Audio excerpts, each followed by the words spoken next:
जो ऊपर भाई टेंट दिखाई दे रहा है, इस टाइप का कुछ अपना टेंट था। और सुबह के बज रहे हैं 6:30। सुबह का व्यू देखो भाई, कितना प्यारा व्यू आ रहा है। और जो चॉपर है वो सुबह 6 बजे स्टार्ट हो जाते हैं। ये देखो यहीं पे लैंड हो रहे हैं आगे जाके, यानी मंदिर के बिल्कुल क्लोज है। 1 से 1.5 किलोमीटर होगा पूरा।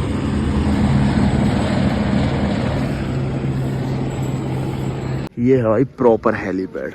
वहाँ से आते हैं उस साइड से चॉपर, यहाँ पे लैंड हो जाता है, फिर यहाँ से उड़ जाता है और उधर नीचे चला जाता है गौरीकुंड साइड। ये हेलीपैड लिखा हुआ है, हेल्पलाइन नंबर वगैरह। और इमरजेंसी में तो आप बुक तुरंत की तुरंत करा ही नहीं सकते, और कराओगे भी तो भाई ओवर प्राइस रहेगा बहुत।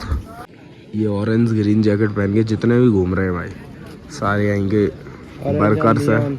नियॉन, हाँ नियॉन जुगनू कलर। 4 हेलीपैड है भाई, एक साथ 4 चॉपर यहाँ पे लैंड हो सकते हैं। 1 2 3 4। जब चॉपर लैंड होता तब ये सिग्नल सा देते हैं कुछ इस तरीके से।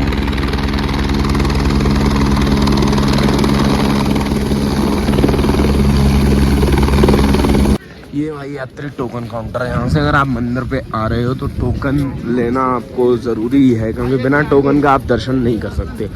और टोकन में ही टाइमिंग उसमें मेंशन दे रखी होती है कि किस टाइमिंग पे आपको दर्शन करने हैं। जो टाइमिंग आपको टोकन पे मिले भाई, उससे करेक्ट 1 से 1.5 घंटे पहले आप लाइन में लग जाओ और सीधे आपके मंदिर में दर्शन हो जाएंगे। तो टोकन लेना भाई अनिवार्य है, आपको लेना ही पड़ेगा। बिना टोकन के अगर आप लाइन में लगोगे, और क्या हो सकता है कि आप मंदिर में एंटर होने ही वाले हो, उससे पहले पुलिस आपको वहाँ से निकाल कर बाहर कर दे। इसलिए भाई टोकन ज़रूर ले लेना। और मंदिर से भाई 100-150 मीटर पहले पड़ता है ओम नमः शिवाय नीचे लिखा हुआ है। और ये ओम अभी शायद से नया ही बना है, 2-3 साल पहले ही बना है। हर हर महादेव दोस्तों, अपने पीछे ओम आपको दिखाई दे रहा होगा, और ओम के जस्ट बाद सीढ़ियाँ स्टार्ट हो जाती हैं।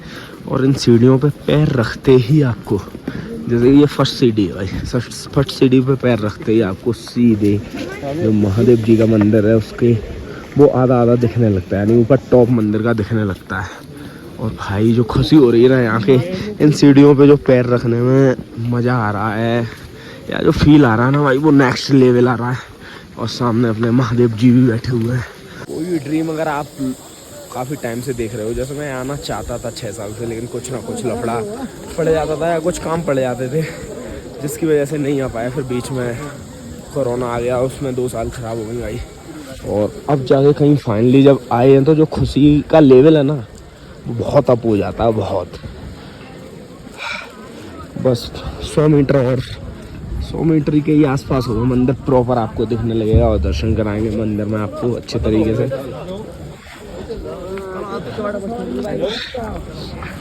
भाई जिसे जन्नत कहते हैं ना, जन्नत वो ही दिखाऊंगा आप लोगों को। अभी तो हर पत्थर ही दिखाई दे रहे हो, लेकिन आप सीधे जन्नत देखिएगा। ये रही सामने जन्नत जिसे प्रॉपर कहते हैं भाई। अब आके सांस तो फूलने लगी, खैर मेरी भी, लेकिन ये प्रॉपर जन्नत है। जो खुशी हो रही है यहाँ देख के भाई, नेक्स्ट लेवल मंदिर। अभी तक बस रीलों में देखा था, फ़ोनों पे देखा था, लेकिन आज जब रियल में देख रहा हूँ तो एक सुकून शांति नेक्स्ट लेवल मिल रही है। मंदिर के सामने ही आपको प्रसाद वगैरह सारा कुछ सिस्टम मिल जाएगा, तो प्रसाद ले लिया है यहीं से। और फिर हमको लगना है इस लाइन में, क्योंकि जो भी टोकन वाली लाइन रहती है ना भाई, वो इस लाइन से ऐसे पीछे घूमते हुए तब आप कहीं जाके मंदिर में दर्शन कर पाओगे। और दर्शन करके सीधे आप ऐसे मंदिर में घुसोगे और उधर से एग्जिट मार के बाहर आ जाओगे। ये जो शक्ल है ना मंदिर के साथ जो आ रही है, वो अलग ही मज़ेदार आ रही है। वाइब तो है यहाँ पे, वो वाइब नहीं है, नेक्स्ट लेवल वाइब है।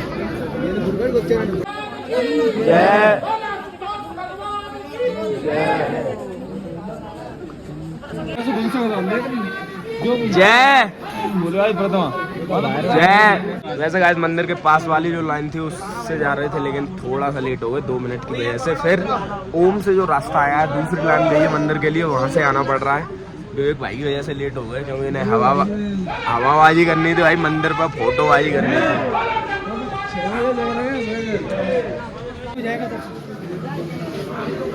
भाई ये लाइन और वो लाइन आगे दोनों करेक्ट हो जाती है मंदिर वाली, यानी थोड़ा सा ही फेर पड़ता है, बस 10-15 मिनट आप और लेट हो सकते हैं, इससे ज़्यादा कुछ नहीं। और मंदिर का जो साइड व्यू है इस टाइप का है भाई, मंदिर का साइड व्यू ये है जो मंदिर का भाई साइड लुक है, यानी साइड से मंदिर इस टाइप का दिखता है। और आगे से गेट है, वहाँ से दर्शन करके पीछे की तरफ निकल जाते हैं भाई। व्यू बहुत तंगड़ा रहा है, लेकिन यहाँ पे वेदर का कुछ पता नहीं है, हर 10-15 मिनट में चेंज होता ही रहता है।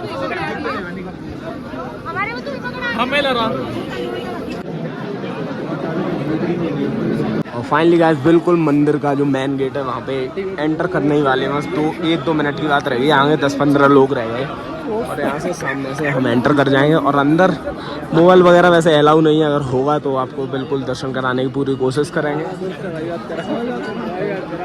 फाइनली गाइस अपने दर्शन हो चुके हैं कंप्लीटेड। अब चलते हैं बाहर की तरफ, और सारे लोग इधर उधर हो गए, पता नहीं कौन किधर गया भाई। एक नंबर दर्शन हुआ, मजा आ गया।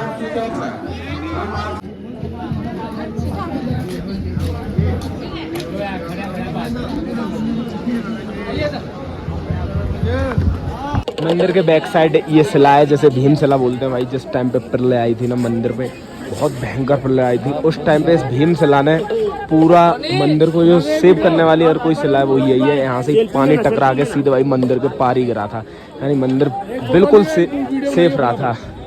और काफ़ी बड़ा पत्थर है भाई भीमशिला का। जूते लाइन के टाइम भाई जो लाइन लगी थी उस साइड ही जूते मैंने खोल दिए थे।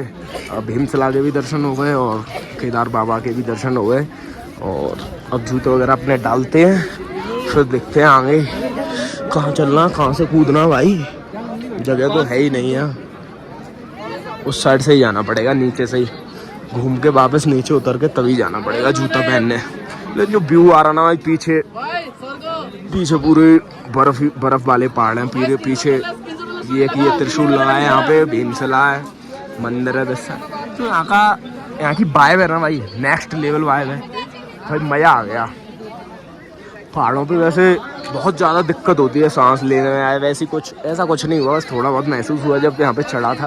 लेकिन भाई मौसम भी बढ़िया, और कुछ लौंडे देखो भाई कहाँ पहुँच गए, वहाँ बिल्कुल टॉप पे, यानी व्यू के साथ साथ और मंदिर भी है। और 12 ज्योतिर्लिंग में से एक ज्योतिर्लिंग भी है। और तुम्हारे भाई के यहाँ पे 4 ज्योतिर्लिंग कंप्लीट हो गए, वो भी 2025 में।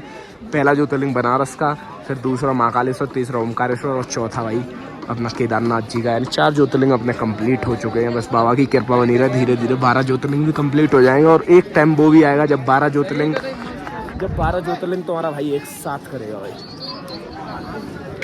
जूते डाल दिए अपने, अब चलते हैं ऊपर, सारे लोग ऊपर ही हैं भाई।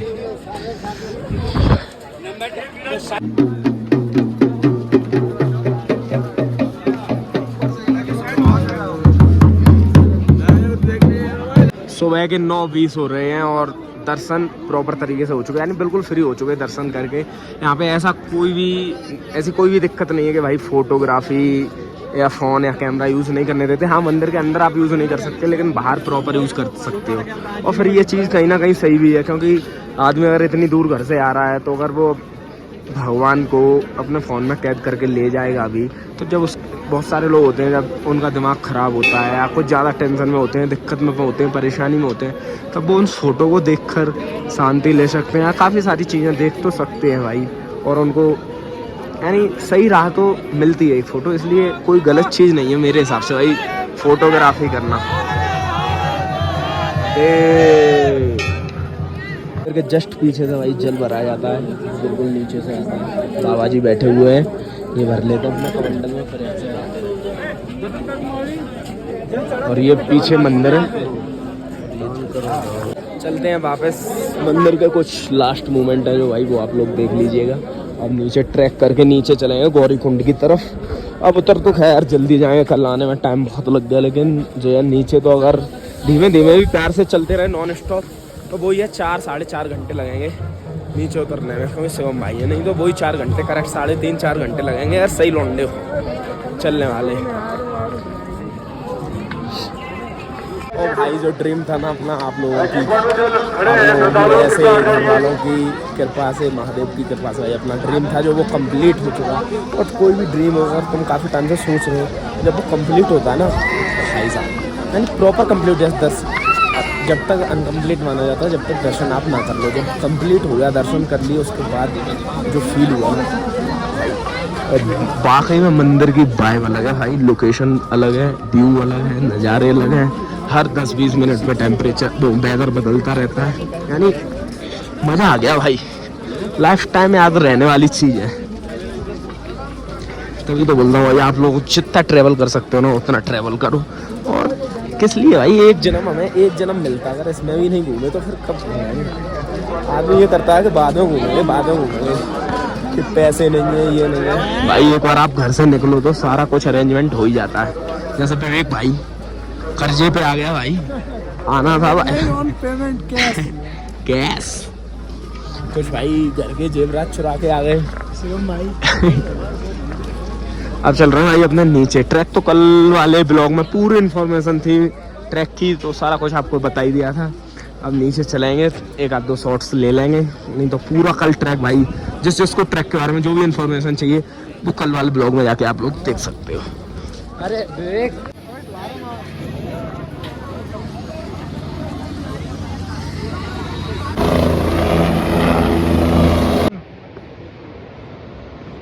देख के लिया भाई हमने शॉर्टकट, बहुत ऊपर से शॉर्टकट लिया है हमने। 300-400 मीटर का गैप मार दिया, सीधे नीचे आ रहे हैं। और चढ़ने में तो शॉर्टकट दिक्कत देता है, लेकिन उतरने में तो भाई दौड़ रहे हैं। और सामने गहरी खाई भी है, अगर तुम ज़्यादा तेज उतरोगे तो भाई सीधे कहीं जा भी सकते हो। शॉर्टकट पे रिस्क भी रहता है, तो अपने रिस्क के ऊपर ही उतरो भाई, बिल्कुल रिस्क ना ले भाई, हाथ में आ जाएगी। अब जो ये वाला शॉर्टकट मारा ना भाई, ट्रैक देखो आप कहाँ से कितना लंबा ट्रैक है। और इस वाला जो ये वाला शॉर्टकट है ना, ये सीधे कम से कम भाई 2 किलोमीटर के अप्रोक्स मार देगा। पूरा नीचे उतरना नदी के आसपास होते हुए और सीधे वहाँ पे चढ़ना है अपन को। बहुत तगड़ा शॉर्टकट मार दिया ये वाला। तो इस शॉर्ट लिया, शॉर्ट में पड़ गई बीच में आइस, और चल के पूरी ब्लैक आइस हो चुकी है, यानी इस पे रपट भी सकते हैं, गिर भी सकते हैं, स्लिप भी मार सकते हैं, कुछ भी हो सकता है, लेकिन आराम से करेंगे। भाई देखो सड़क रहा है, ने मरवाया शॉर्टकट नहीं मरवाया, शॉर्टकट का पापा मरवा दिया। इतना हैवी शॉर्टकट था भाई, वहाँ से आए, वहाँ से कितना शॉर्टकट इतना लंबा चला, 3 किलोमीटर का हो गया, 3 किलोमीटर कवर हो गया। तगड़ा शॉर्टकट था, बहुत डेंजर भी शॉर्टकट था भाई। आगे कहीं एक स्टॉपेज लिया है भाई, करेक्ट 7-8 किलोमीटर ट्रैक अपना कंप्लीट हो गया है। और यहाँ से अब जितना भी खतरनाक ट्रैक था वो सारा खत्म हो गया। अब तो इजी ट्रैक रह गया नीचे की तरफ। अब जाके स्टॉपेज लिया। उतरना तो आसान है भाई, लेकिन चढ़ने में जो हालत ख़राब होती है तो बहुत तंगड़ी वाली ख़राब होती है। यानी अगर प्रॉपर उतरोगे तो 4 घंटे में आप 16 किलोमीटर कवर कर दोगे।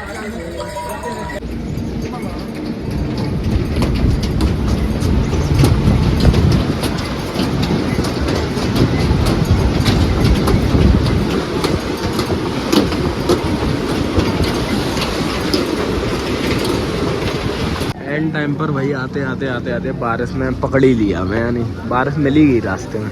लेकिन अब यहाँ से रह बो ही गया, 3.5 किलोमीटर नीचे जाना है। और लेकिन बारिश चल रही है। शिवम चौधरी भीगते हुए आ रहा है भाई, मेरा लास्ट में चीता ही कहता है। जो अपना ट्रैक था भाई केदारनाथ जी का वो हो चुका है कंप्लीट। यहीं से एंटर होते हैं, जो मेन ट्रैक स्टार्ट होता है वो इसी जगह से होता है, गेटवे एट गौरीकुंड।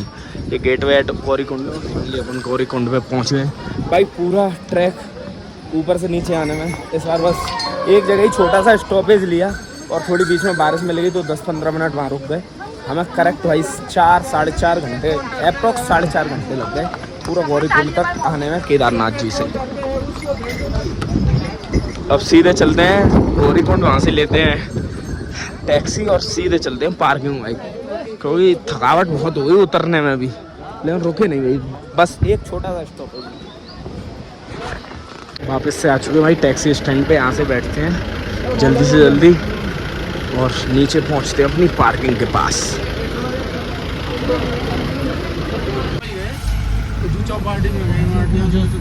और फाइनली आए अपन टैक्सी से आ गए हैं रोड पे, पहले ही उतर गए थोड़ा, क्योंकि ट्रैफिक लग रखा था थोड़ा ज़्यादा, पीछे गाड़ियाँ वगैरह सारा कुछ। लेकिन अब यहाँ से बस वही रह गया, 100 मीटर रह गया हुआ, तो सोचा पैदल ही चलना।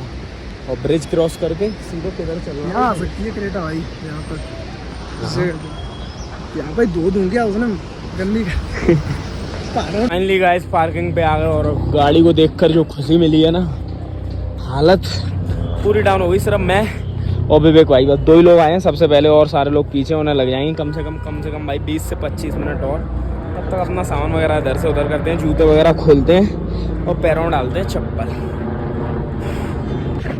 फाइनली गाड़ी के अंदर भाई बैठ गए हैं, एसी फेसी चला के, और पैरों पे कर दी है हवा इसकी जो है, वो पैरों पे कर दी। जो सुकून मिल रहा है ना पैरों में, नेक्स्ट लेवल का सुकून मिल रहा है। वो लोग आ जाएं फिर वैसे ही चलेंगे अपनी नेक्स्ट डेस्टिनेशन पॉइंट पे। और वो नेक्स्ट डेस्टिनेशन पॉइंट अपना क्या हुआ वो आज के ब्लॉग में तो आप लोगों को नहीं पता चलेगा, लेकिन जो इसके बाद वाला ब्लॉग आएगा उसमें आपको पता चल जाएगा कि भाई किस लोकेशन पे जा रहे हैं। बस आज जो रास्ता हुआ वो भले ही थोड़ा बहुत दिखा दूं ब्लॉग में, नहीं तो डायरेक्ट लोकेशन कल सुबह ही दिखाएंगे आपको।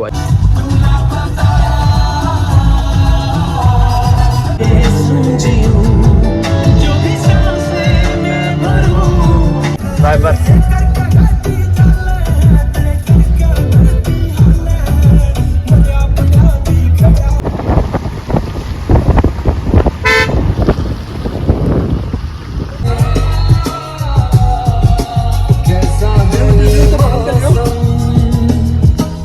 चलते चलते हो गया था काफ़ी टाइम, तो खाना खाने के लिए एक जगह रुक गए हैं, तो खाना खाते हैं फिर उसके बाद और लंबा खींचेंगे, क्योंकि जो अपना सफ़र है वो होने वाला बहुत लंबा। लगभग अप्रॉक्स सुबह के 6 बजे पहुँचेंगे, इतनी लंबी जगह जा रहे हैं। और जिस जगह जा रहे हैं वो जगह होने वाली है नेक्स्ट लेवल।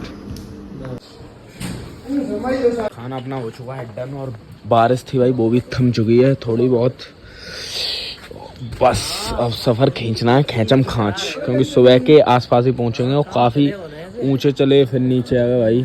ऊपर देखो लाइटें दिखाई दे रही हैं, रात का मौसम खैर थोड़ा कम दिखाई दे रहा है, लेकिन व्यू बहुत प्यारे प्यारे है इस रोड पे।